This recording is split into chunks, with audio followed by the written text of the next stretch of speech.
If you were to turn on your TV to watch an NBA game in the 90s, you initially would think that you're watching WWE instead of the NBA, especially if you're watching the Detroit Pistons or the New York Knicks. Compared to the NBA of today, refs seem to look the other way when elbows were thrown down in the paint. Players were given a lot more leeway back then.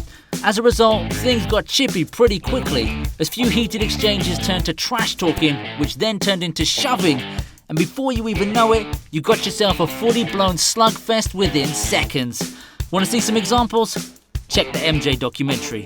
Now let's face it, we view the newer generation of players as soft, whining to every call and constantly screaming a bunch of and ones, even to the slightest bump, unlike their imposing forefathers of the 90s. To put this into perspective, let's take the case of James Harden. He's now considered to be one of the most prolific scorers ever to play the game, and he's truly unstoppable most of the time. But what if we put the beard into a time machine and set the timeline back in the 90s? The big question is, can his 6'5" frame survive the hostility of this era and the hard-hitting brand of basketball it brings to the table? Could James Harden play in the 90s? Let's take a closer look.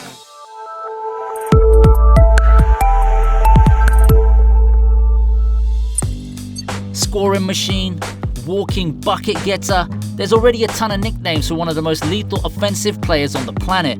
Harden's been breaking scoring records left and right, and the remaining 29 teams in the NBA have yet to find a way to neutralize this one-man wrecking crew. There are plenty of reasons why no one's ever formulated an antidote against the beard. You can throw around conjectures all you want, but one of the reasons why the beard can't be stopped for whatever reason is because of the seismic shift in terms of playing defense in the league. For the sake of argument, let's put James Harden back in the 90s, where the defense is tougher, rougher, and unquestionably dirtier. First and foremost, hand-checking was allowed in the 90s. This means the defensive players can put their hand on the offensive player's waist or thighs to somehow influence them to move into a certain direction or prevent them from going to their sweet spots. With the hand check applied, Harden will be forced to go into a path that he's uncomfortable with, and a little nudge on his waist can definitely affect his balance whenever he goes for his shooting motion. And another thing, try to imagine that premier perimeter lockdown defenders like Gary Payton and Joe Dumars were consistently hounding on Harden's rear while applying this basketball rule against him. The result would surely be catastrophic on Harden's end. As a great offensive player that he is, Harden will resort to using a variety of dribble moves, particularly his patented double step back to try and avoid the hand check rule.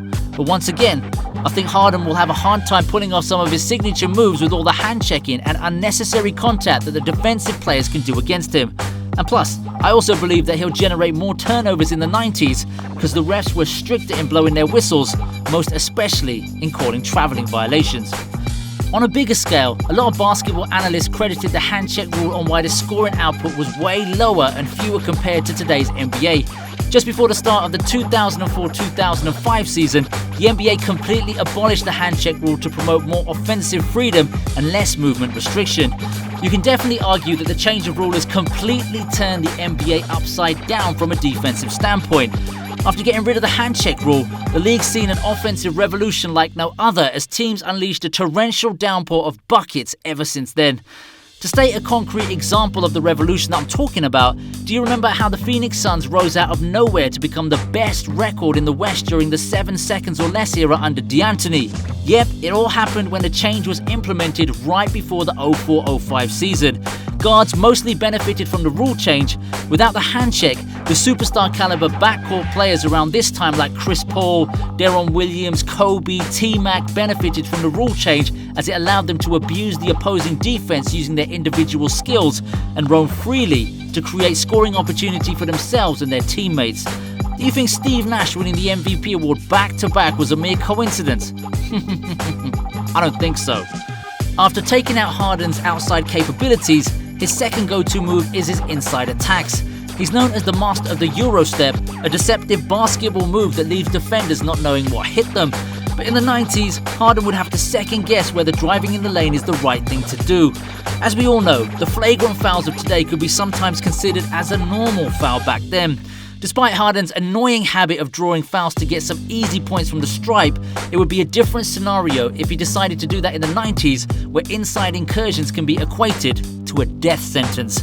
Just try to visualize Harden driving in the lane, while mean enforcers like Charles Oakley, Rick Mahorn and Dennis Rodman extending their elbows as a welcoming gift to the incoming beard. As much as Harden's proclivity in going to the line to shoot free throws, there might not be any free throws to shoot in the first place thanks to these no-nonsense bruisers. Should Harden miraculously bypass these defenders without getting hurt? 99% of the time, someone's going to help from the weak side to give the beard a good old clobbering to show who's the boss around the court. Sure, he can sell maybe one or two cheap shots, but in the long run, I think Harden will eventually break because of the physical punishment that he'd be taking every single night. Offensively, there's no doubt that Harden can still produce the numbers he has right now despite the tougher opposition ahead of him. But ultimately, I think Harden will have a hard time playing defense against the elite players of the 90s. Charles Barkley, Karl Malone and Hakeem Olajuwon are just some of the prime big men who can manhandle Harden at ease in a defensive switch-up.